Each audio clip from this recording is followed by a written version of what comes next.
Well, hello, my beautiful Ortho fam. This is Basil the Ortho Biker. So I am currently on my way to Mountain Home to see Dave from Flippin Choppers. By the way, he moved. He's not in Flippin anymore. But anyways, I'm off to see Dave to install some progressive fork springs into the front of this motorcycle.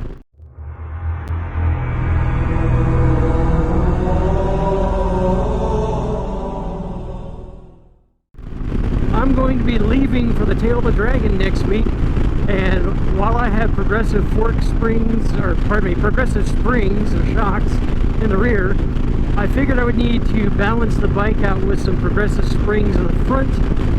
A, to help get rid of the fork dive whenever I apply my brakes. B, to help smooth out the ride over some rougher roads, and C, a little bit stiffer performance in the turns and twisties. Everybody knows that Harley Davidson suspension or stock suspension sucks, and well, on a Sportster they're particularly bad. I think I just about bottom out the front forks anytime I do any moderate to hard braking. So yeah, that's got to be changed out. One of the springs requires a special tool which I do not have, and while I have seen videos of people making kind of an ad hoc tool with a 2x4 or piece of plywood, I have risers under my handlebar, and that ad hoc method unfortunately will not work. So here I am off to see the wizard, the wonderful wizard of Flippin Choppers. That is Dave.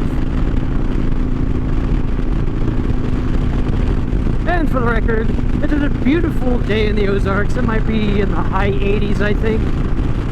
Crossing over the White River right now. And it is a Thursday. I just got off work. In 8 days, pardon me, I'll be heading off. Hello. I'll be heading off there. I can't speak today. In 8 days, I'll be heading off to the Appalachian Mountains, Steele's Gap, where I'll be staying in Chattanooga for the remainder of my time. And while there, I'll be riding the Tail of the Dragon on July 4th. Da-dum. Da-dum. This is where the cops usually like to hide out. I don't see any. Good to go.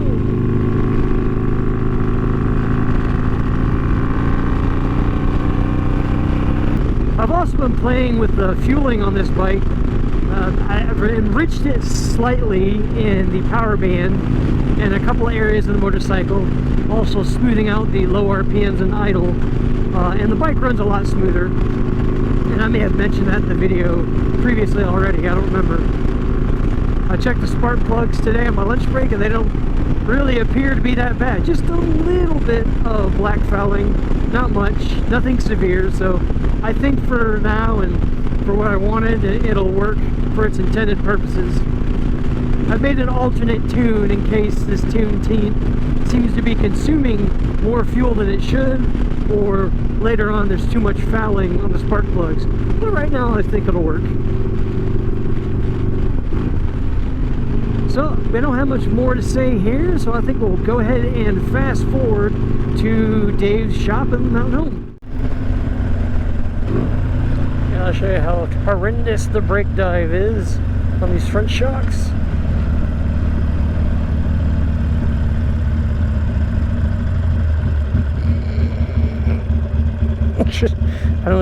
I'm not sure you can tell from this side of the bike, but that brake dive has got to go. Dave's shop is just around the corner. Mountain Home traffic. I hate traffic. Of course, where I live, this is probably about the most traffic I'll ever see, so can't complain too much.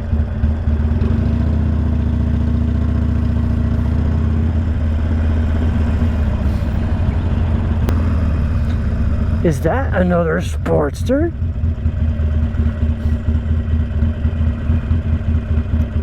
What is that? Da-dum. Da-dum.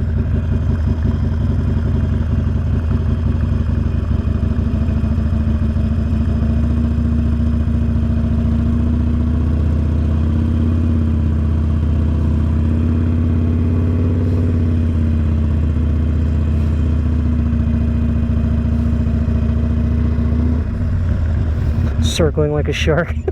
Just wanted to see what it was. No, definitely not a Sportster, but it did look like one from afar. Oh gosh, this thing's on the hill.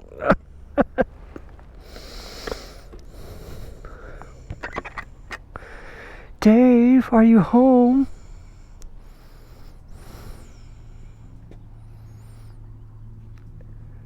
I don't think he's here. I don't see his truck anywhere, so we will go ahead and park the bike for now, I guess, until... Oh gosh, dang it. Until he shows up. Whee! No need to power the bike up. Let's just move it. Whee! I think I'm going to have to bring the bike into the back anyway, so he can work in the AC. And I want to... It's belt drive. It's probably a Honda. No? Yamaha? That's the Yamaha Star. What is this? I have no idea. There's no badging. Where is the badge? Wait. There's a sticker. Floorboards for the passenger seat. Why? You got floorboards but no sissy bar. What's the feet gonna hold on to? Just roll back into the street.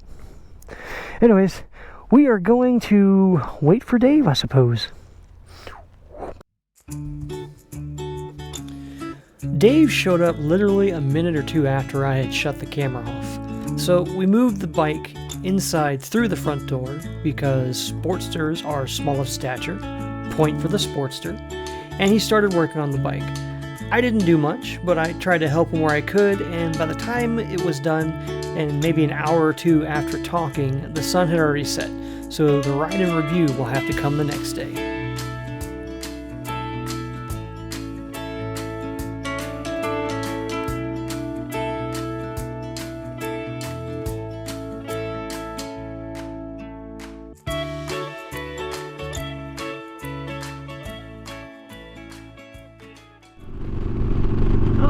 So it is the next day, just got off work. GoPro battery ran out the tail end of the install, and I had my hands full helping Dave with the last bit and to get a chance to change the battery, and by the time we got done the sunlight had pretty much diminished to zero, so I couldn't really shoot much of a video on the way home. So I'm doing that now. So we got the new front forks installed, and just on a little bit I've ridden so far, it's not a huge difference, but the brake dive I get when I'm slowing the bike down to a stop is not as pronounced as it was before. The little undulations in the road, the bumps I roll over, have softened up a bit and aren't quite as noticeable on the gentler parts. I'm going to ride through the rough part in Cotter and see how that feels here in a little bit. That's kind of where I'm heading. It does feel more planted in the corners, I will give it that. And as I said, the brake dive is not as severe. There is a little bit, but it's not overly pronounced like it was before.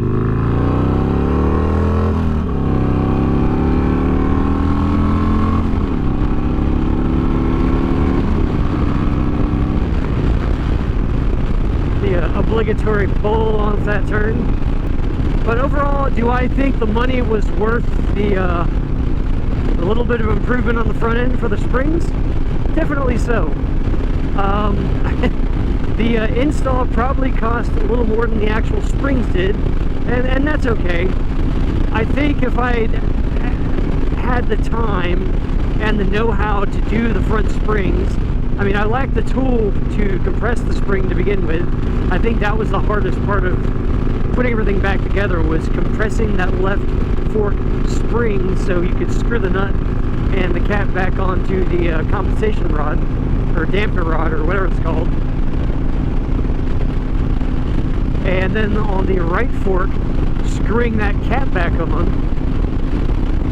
I don't honestly think I have the shoulder strength to manhandle the fork caps back onto the forks like that, so it's probably going to have Dave do it instead of me, because I probably would have foobarred it.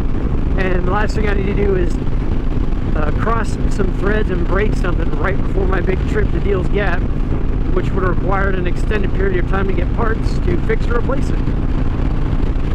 Alright, so we're going to fast forward just a little bit to some rougher patches of road, see how that improves the ride at all, if any. Well, it definitely feels more planted in a corner, but I'll ride through some twisty parts in a bit. I'm testing the comfort of the ride over a little bit more rough road. It's probably some of the roughest road in the area. So I will say all of the harshness that I normally feel on this road, other than the really big bumps and whoop-tees in the road, have softened up quite a bit. I remember before riding down this road with the stock suspension, at least on the front, it would be hit pretty harshly. I've already got progressives in the rear, and that helped a lot with absorbing some of these bumps, but adding it to the front as well has kind of done wonders for this road.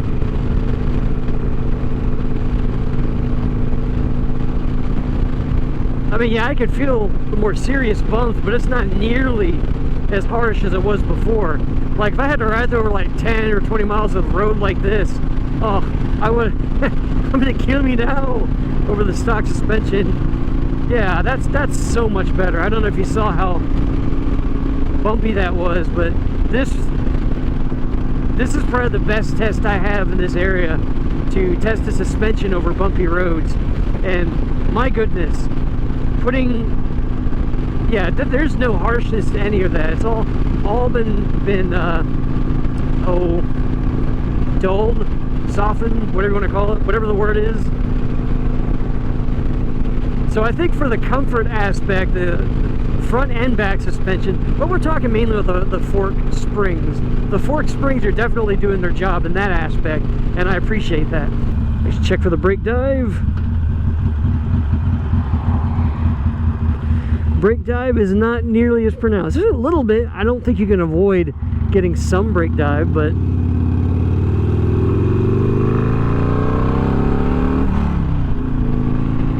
it's definitely not nearly as pronounced or as bouncy as it was before, and that I also appreciate. So let us go ahead and fast forward to the more twisty bits on the back road of 202. Alright, so we're on Highway 202 in the twisties part of the test, and in typical fashion I'm stuck behind some old slow piece of crap truck. I guess the first test would be the railroad tracks. See how they feel. Wires. That feels a lot better. And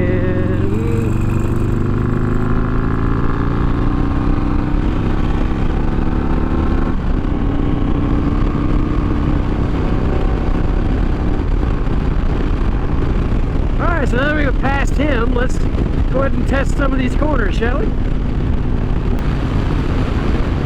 Well, it's definitely less bouncy, I'll give it that. Haven't done any trail braking yet, though.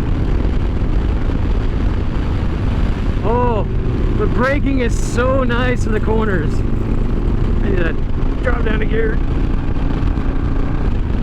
Oh man, the braking is so nice in the corners.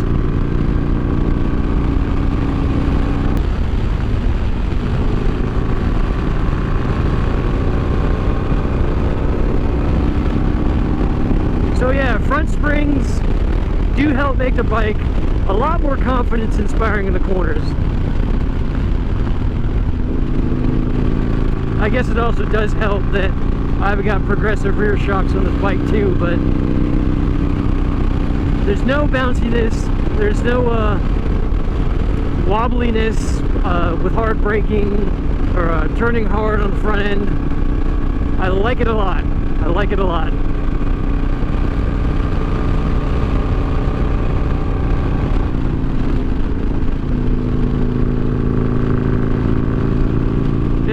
Man, the bike just feels planted now.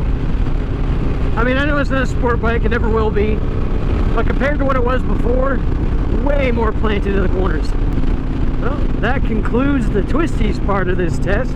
Oh man, that was awesome. I don't think this bike's ever felt so confident or planted in the corners.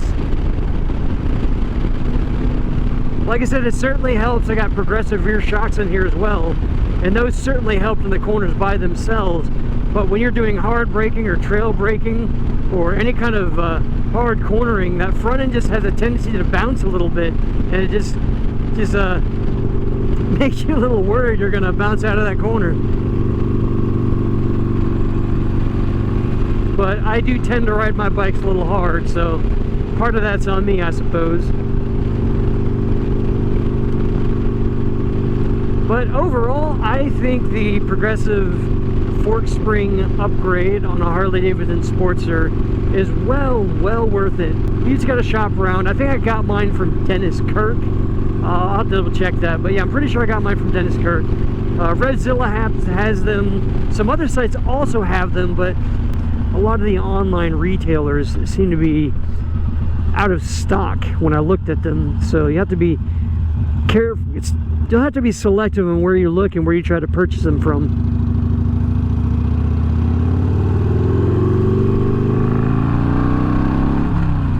But I think this is going to go ahead and wrap this video up. I think this is the last and final upgrade I wanted to do on this bike before I embark for Chattanooga, Tennessee next week in my bid to ride the Tail of the Dragon on July 4th. We've done the fork springs. We upgraded the turn signals and lights to LED to give me more visibility on the road at night if I have to ride at night, and also to make me more visible to others. I'm sure I'll make some YouTube shorts here soon about those lights. They look pretty awesome. They're super easy to install, and when you compare them to the Hogworks and other lights I see out there, they're way cheaper. I think they're like 40 bucks, and they come with smoke lenses, so I've almost removed all color off this bike. But I think for now that's all I got to say. So go ahead and keep the two wheels on the ground, the shiny side up, and I'll see you guys in the next one. Do do do do do do do do do. Mana mana do do do do do do do do do do do. Mana mana do do do do do do do do. Mana mana do do do do do do do do do do do do. Mana mana.